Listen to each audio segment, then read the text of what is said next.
ನಮಸ್ಕಾರ ಗೆಳೆಯರೇ. ಪ್ರಪಂಚದಾದ್ಯಂತ ಒಂದು ಕಡೆ ಯುದ್ಧ ಮತ್ತು ಉದ್ವಿಗ್ನತೆಯ ವಾತಾವರಣವಿದ್ದರೆ ಇನ್ನೊಂದು ಕಡೆ ನಮ್ಮ ಭಾರತ ಮಾತ್ರ ಸದ್ದಿಲ್ಲದೆ ಹೊಸ ಹೊಸ ಎತ್ತರಗಳನ್ನು ತಲುಪುತ್ತಿದೆ. ಹಾಗೂ ಭಾರತದ ಈ ವೇಗವನ್ನು ನೋಡಿ ಇಡೀ ಪ್ರಪಂಚವೇ ದಂಗಾಗಿದೆ. ಹೌದು, ಇವತ್ತು ನಾವು ಭಾರತದ ಏರೋಸ್ಪೇಸ್ ಶಕ್ತಿಯನ್ನೇ ಸಂಪೂರ್ಣವಾಗಿ ಬದಲಾಯಿಸಬಲ್ಲಂತಹ ಒಂದು ಮೆಗಾ ಡಿಫೆನ್ಸ್ ಡೆವಲಪ್ಮೆಂಟ್ನ ಬಗ್ಗೆ ಮಾತನಾಡಲಿದ್ದೇವೆ. ಗೆಳೆಯರೆ, ರಕ್ಷಣಾ ಸಂಶೋಧನೆ ಮತ್ತು ಅಭಿವೃದ್ಧಿ ಸಂಸ್ಥೆ ಅಂದರೆ ನಮ್ಮ DRDO ಈಗ ಭಾರತದ ಮೊಟ್ಟ ಮೊದಲ national aero engine testing complex NATC ಅನ್ನು ನಿರ್ಮಿಸುವುದಕ್ಕಾಗಿ ಸಿದ್ಧತೆ ಆರಂಭಿಸಿದೆ. ಹಾಗೂ ಇದರ ನೇರ ಅರ್ಥವೇನೆಂದರೆ, ಇನ್ನು ಮುಂದೆ ನಮ್ಮದೇ ಕಾವೇರಿ ಎಂಜಿನ್ ಮತ್ತು AMCA ಎಂಜಿನ್ಗಳ ಸಂಪೂರ್ಣ ಟೆಸ್ಟಿಂಗ್ ಭಾರತದಲ್ಲೇ ನಡೆಯಲಿದೆ. ಹಾಗೂ ಅತ್ಯಂತ ದೊಡ್ಡ ವಿಷಯವೆಂದರೆ, ಈ ವಿಚಾರದಲ್ಲಿ ರಷ್ಯಾದ ಮೇಲಿದ್ದ ನಮ್ಮ ಅವಲಂಬನೆ ಇನ್ನು ಸಂಪೂರ್ಣವಾಗಿ ಅಂತ್ಯವಾಗಲಿದೆ. ಸೊ ಬನ್ನಿ ಗೆಳೆಯರಿ, ಸಂಪೂರ್ಣ ಮಾಹಿತಿ ಏನು ಅನ್ನೋದನ್ನು ಡಿಟೇಲ್ ಆಗಿ ತಿಳಿದುಕೊಳ್ಳೋಣ. ಅದಕ್ಕಾಗಿ ಇಂಟ್ರೆಸ್ಟಿಂಗ್ ವಿಡಿಯೋವನ್ನು ಕೊನೆವರೆಗೂ ನೋಡಿ ಹಾಗೂ ಭಾರತದ ಈ ಪ್ರಗತಿಗಾಗಿ ವಿಡಿಯೋನ ಲೈಕ್ ಮಾಡುತ್ತಾ ಕಮೆಂಟಲ್ಲಿ ಜೈ ಹಿಂದ್ ಅಂತ ಬರೆಯುವುದನ್ನು ಮರೆಯದಿರಿ. ಸೊ ಗೆಳೆಯರೆ, ಮೊದಲಿಗೆ ಈ NATEC ಅಂದರೆ national aero engine testing complex ಅಂದರೆ ಏನು ಅನ್ನೋದನ್ನು ತಿಳಿದುಕೊಳ್ಳೋಣ. ಗೆಳೆಯರೆ, ಇತ್ತೀಚೆಗಷ್ಟೇ ಸರ್ಕಾರವು ಒಂದು RFI ಅಂದರೆ ರಿಕ್ವೆಸ್ಟ್ ಫಾರ್ ಇನ್ಫಾರ್ಮೇಷನ್ ಮಾಹಿತಿಗಾಗಿ ವಿನಂತಿಯನ್ನು ಹೊರಡಿಸಿದೆ. ಹಾಗೂ ಇದರಲ್ಲಿ ಹೊಸ ಏರೋ ಎಂಜಿನ್ ಟೆಸ್ಟಿಂಗ್ ಕಾಂಪ್ಲೆಕ್ಸ್ನ ಯೋಜನೆ ಬಹಿರಂಗವಾಗಿದೆ. ಹಾಗೂ ಇದು ನೆನಪಿರಲಿ ಗೆಳೆಯರೆ, ಇದು ಕೇವಲ ಒಂದು ಸಾಮಾನ್ಯ ಟೆಸ್ಟಿಂಗ್ ಸೆಂಟರ್ ಅಲ್ಲ, ಇದೊಂದು ಸಂಪೂರ್ಣವಾಗಿ ಅಭಿವೃದ್ಧಿ ಹೊಂದಿದ ಟೆಸ್ಟಿಂಗ್ ಇಕೋಸಿಸ್ಟಮ್ ಆಗಿರಲಿದೆ. ಹಾಗೂ ಇದರಲ್ಲಿ high altitude engine testing system ಅಂದರೆ ಅತಿ ಎತ್ತರದಲ್ಲಿ ಎಂಜಿನ್ ಕಾರ್ಯಕ್ಷಮತೆ, ಫ್ಲೈಟ್ ರೆಗ್ಯುಲೇಷನ್ ಸಾಮರ್ಥ್ಯ, ವಿಪರೀತ ತಾಪಮಾನ ಅಂದರೆ ಅತಿ ಬಿಸಿ ಮತ್ತು ಅತಿ ತಂಪಾದ ವಾತಾವರಣದಲ್ಲಿ ಪರೀಕ್ಷೆ, ರಿಯಲ್ ಫ್ಲೈಟ್ ಅಂತಹ ಪರಿಸ್ಥಿತಿಗಳ ಸಿಮ್ಯುಲೇಷನ್ ಮತ್ತು ಸುಧಾರಿತ ಏರ್ ಸಪ್ಲೈ ಸಿಸ್ಟಮ್ಗಳು ಇರಲಿವೆ. ಅಂದರೆ ಇನ್ನು ಮುಂದೆ ಯುದ್ಧ ವಿಮಾನದ ಎಂಜಿನ್ಗಳನ್ನು ಕೇವಲ ನೆಲದ ಮೇಲೆ ಮಾತ್ರವಲ್ಲ, ನೈಜ ಹಾರಾಟದಂತಹ ಪರಿಸ್ಥಿತಿಗಳನ್ನು ಸೃಷ್ಟಿಸಿ ಭಾರತದಲ್ಲೇ ಟೆಸ್ಟ್ ಮಾಡಲಾಗ್ತದೆ. ಹಾಗಾದರೆ ಇಷ್ಟು ದಿನ ನಮಗಿದ್ದ ದೊಡ್ಡ ಸಮಸ್ಯೆ ಆದರೂ ಏನಾಗಿತ್ತು? ನಿಜ ಹೇಳಬೇಕಂದ್ರೆ ಗೆಳೆಯರೆ, ಇಲ್ಲಿಯವರೆಗೆ ಭಾರತದ ಹತ್ತಿರ ಫ್ಲೈಟ್ ಟೆಸ್ಟಿಂಗ್ ಮಾಡುವಂತಹ ಸೌಲಭ್ಯಗಳೇ ಇರಲಿಲ್ಲ. ಅಂದರೆ ಭಾರತ ತಾನು ತಯಾರಿಸಿದ ಎಂಜಿನ್ಗಳನ್ನು ಟೆಸ್ಟ್ ಮಾಡುವುದಕ್ಕಾಗಿ ಬೇರೆ ದೇಶಗಳಿಗೆ ಹೋಗಬೇಕಾಗಿತ್ತು. ಅದರಲ್ಲೂ ವಿಶೇಷವಾಗಿ ರಷ್ಯಾದ ಮೇಲೆ ಅವಲಂಬಿತವಾಗಬೇಕಾಗಿತ್ತು. ಹಾಗೆಯೇ ನೀವು ನಮ್ಮದೇ ಕಾವೇರಿ ಎಂಜಿನ್ನ ಉದಾಹರಣೆಯನ್ನು ತೆಗೆದುಕೊಳ್ಳಿ. ಕೇವಲ 70 ಗಂಟೆಗಳ ಟೆಸ್ಟಿಂಗ್ ಮಾಡುವುದಕ್ಕಾಗಿ ಭಾರತ ತಿಂಗಳುಗಟ್ಟಲೆ ಕಾಯಬೇಕಾಯಿತು. ಹಾಗೂ ಇದಕ್ಕೆ ವಿಪರೀತ ಹಣ ಖರ್ಚಾಗಿದ್ದಲ್ಲದೆ ಪ್ರಾಜೆಕ್ಟ್ ಕೂಡ ಬಹಳ ತಡವಾಯಿತು. ಇದರಿಂದ ಒಮ್ಮೆ ಯೋಚಿಸಿ, ಎಂಜಿನ್ ನಮ್ಮದೇ, ಆದರೆ ಅದನ್ನು ಟೆಸ್ಟ್ ಮಾಡುವುದಕ್ಕಾಗಿ ನಾವು ಬೇರೆ ದೇಶದ ಮುಂದೆ ಕ್ಯೂನಲ್ಲಿ ನಿಲ್ಲಬೇಕಾಗಿತ್ತು. ಹಾಗಾದರೆ ಈಗ ಈ ಹೊಸ ಕಾಂಪ್ಲೆಕ್ಸ್ ಬರುವುದರಿಂದ ಏನಾಗಲಿದೆ ನೋಡಿ ಗೆಳೆಯರೆ. NATC ನಿರ್ಮಾಣದ ನಂತರ ಸಂಪೂರ್ಣ ಟೆಸ್ಟಿಂಗ್ ನಮ್ಮ ಭಾರತದಲ್ಲೇ ನಡೆಯಲಿದೆ. ಹಾಗೂ ಇದರಿಂದ ಸಮಯದ ಉಳಿತಾಯವಾಗ್ತದೆ, ಖರ್ಚು ಬಹಳಷ್ಟು ಕಡಿಮೆ ಆಗ್ತದೆ, ನಮಗೆ ಕಾರ್ಯತಂತ್ರದ ಸ್ವಾತಂತ್ರ್ಯ ಸಿಗ್ತದೆ.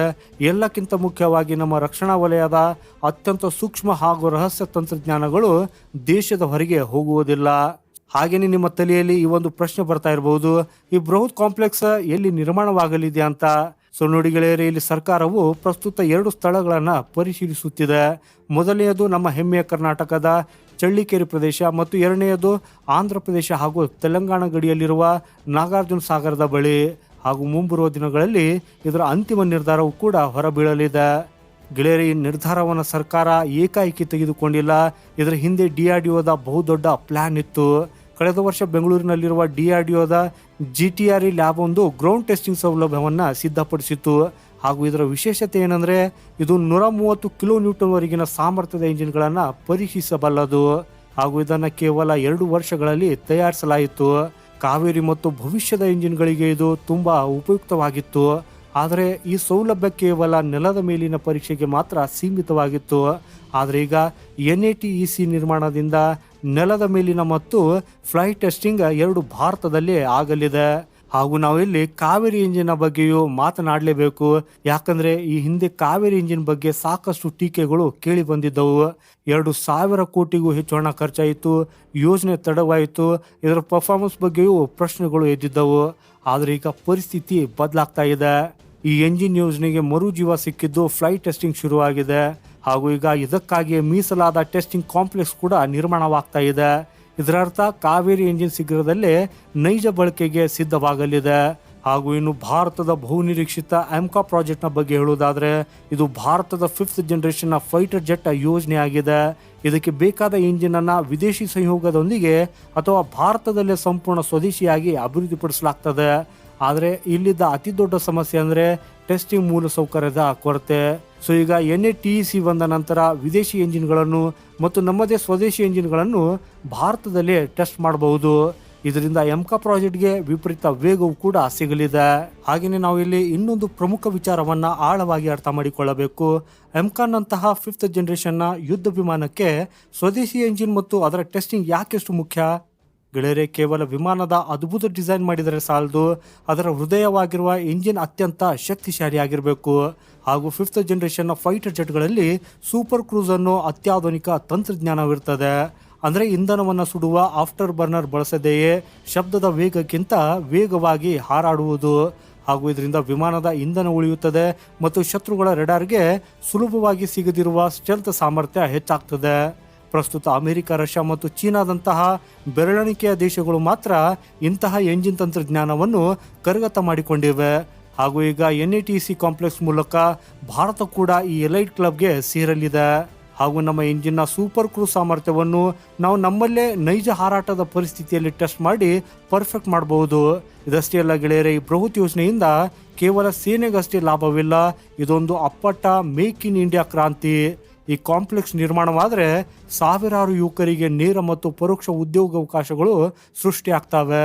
ಹಾಗೂ ನಮ್ಮ ದೇಶದ ಸಣ್ಣ ಮತ್ತು ಮಧ್ಯಮ ಕೈಗಾರಿಕೆಗಳಿಗೆ ಬಿಡಿ ಭಾಗಗಳನ್ನು ಪೂರೈಸುವ ದೊಡ್ಡ ಕಾಂಟ್ರಾಕ್ಟ್ಗಳು ಸಿಗ್ತವೆ. ಹಾಗೂ ಮುಂದಿನ ಪೀಳಿಗೆಯ ಏರೋಸ್ಪೇಸ್ ಇಂಜಿನಿಯರ್ಗಳಿಗೆ ಇದೊಂದು ಬಹುದೊಡ್ಡ ವರದಾನವಾಗಲಿದೆ. ಹಾಗೂ ಯೋಜನೆ ಹಿಂದೆ ಇನ್ನೊಂದು ಅಡಗಿರುವ ಲಾಭ ಕೂಡ ಇದೆ. ಅದು ಏನಂದರೆ, ಈ ಸೌಲಭ್ಯ ಕೇವಲ ಭಾರತೀಯ ಸೇನೆಗಷ್ಟೇ ಅಲ್ಲ, ಖಾಸಗಿ ಕಂಪ್ನಿಗಳು ಕೂಡ ಇದನ್ನು ಬಳಸಿಕೊಳ್ಳಬಹುದು. ಹಾಗೂ ಇದರಿಂದ ವಿದೇಶಿ ಏರೋಸ್ಪೇಸ್ ಕಂಪ್ನಿಗಳ ಜೊತೆ ಸಹಯೋಗದ ಅವಕಾಶಗಳು ಕೂಡ ಹೆಚ್ಚಾಗ್ತವೆ. ಇದರಿಂದ ಭಾರತಕ್ಕೆ ವಿದೇಶಿ ವಿನಿಮಯವು ಕೂಡ ಹರಿದು ಬರಲಿದೆ. ಹಾಗೂ ಏರೋಸ್ಪೇಸ್ ಉದ್ಯಮಕ್ಕೆ ಉತ್ತೇಜನ ಸಿಗಲಿದ್ದು ಖಾಸಗಿ ವಲಯದ ಭಾಗವಹಿಸುವಿಕೆ ಹೆಚ್ಚಾಗಲಿದೆ. ಸೊ ಇದಕ್ಕೆ ಒಂದು ಅತ್ಯುತ್ತಮ ಉದಾಹರಣೆ ಅಂದರೆ ಇಸ್ರೋ. ಗೆಳೆಯರೆ, ಇಸ್ರೋ ಬಳಿ ಮಹೇಂದ್ರಗಿರಿಯಲ್ಲಿರುವಂತಹ ಪ್ರೊಪಲ್ಷನ್ ಕಾಂಪ್ಲೆಕ್ಸ್ ಇದೆ, ಕ್ರಯೋಜೆನಿಕ್ ಎಂಜಿನ್ ಟೆಸ್ಟಿಂಗ್ ಸೌಲಭ್ಯಗಳಿವೆ, ಹೈ ಆಲ್ಟಿಟ್ಯೂಡ್ ಸಿಮ್ಯುಲೇಷನ್ ಸಿಸ್ಟಮ್ ಇದೆ. ಹಾಗೂ ಇಸ್ರೋ ಇದರ ಮುಖಾಂತರ ವಿದೇಶಿ ಸ್ಯಾಟಲೈಟ್ಗಳನ್ನು ಹಾರಿಸಿ ಉತ್ತಮ ಆದಾಯವನ್ನು ಕೂಡ ಗಳಿಸ್ತಾ ಇದೆ. ಸೊ ಈಗ ಇದೇ ಮಾದರಿಯನ್ನು ರಕ್ಷಣಾ ವಲಯದಲ್ಲೂ ಕೂಡ ಅಳವಡಿಸಲಾಗ್ತಾ ಇದೆ. ಒಟ್ಟಾರೆಯಾಗಿ ಹೇಳುವುದಾದರೆ ಇದೊಂದು ಕೇವಲ ಹೊಸ ಸೌಲಭ್ಯವಲ್ಲ, ಬದಲಿಗೆ ಇದೊಂದು ದೊಡ್ಡ ಕ್ರಾಂತಿ.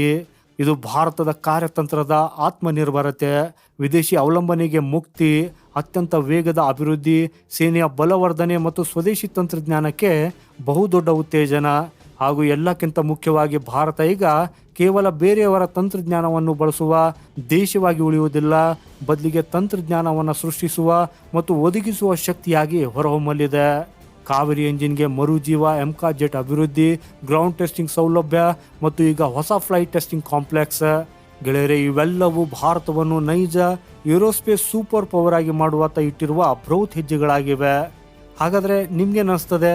ಭಾರತ ಶೀಘ್ರದಲ್ಲೇ ಏರೋ ಎಂಜಿನ್ ತಂತ್ರಜ್ಞಾನದಲ್ಲಿ ಸಂಪೂರ್ಣ ಆತ್ಮನಿರ್ಭರವಾಗಲಿದೆಯೇ?